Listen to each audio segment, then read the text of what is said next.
Project: The Story of a Painting, organised in collaboration with the law firm Alex Klavinch.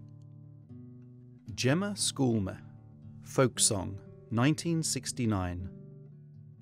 In order to understand the message of the painting Folksong, one has to remember the context of life at the time. The most seismic event in 1968 was undoubtedly the invasion of Czechoslovakia by Soviet armed forces.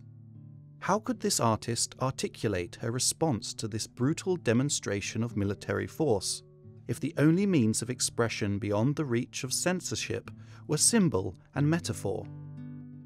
This is the context in which we must look at the singing maiden in folk costume, who has been knocked to the ground in Džemma Skulme's painting. Our only means of concluding that she is in fact singing lies within the painting's title. In truth, the depicted image is more of a scream of pain.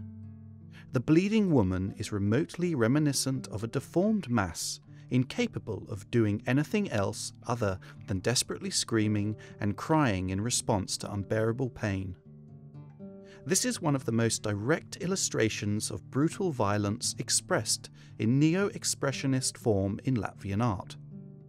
The brutal manner is the most appropriate depiction of the suffering of a soul overcome by pain. Given the imminent approach of the 1970 Song Festival and the centenary of Lenin's birth, what else was a maiden in folk costume to do other than sing? Silence on the part of this girl would have appeared more suspicious.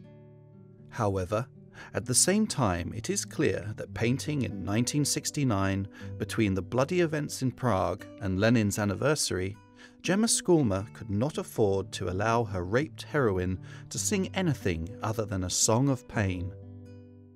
Of course, we can clearly perceive such an interpretation today. Looking back with the benefit of a certain degree of hindsight and a completely different political situation, the metaphorical power of the visual image is also evident here. Under conditions of Soviet censorship, it was possible for the figure of a maiden in folk costume to bear a protest message of this kind on her shoulders, the like of which it would have been almost impossible to present in uncoded form in the public space in any other guise.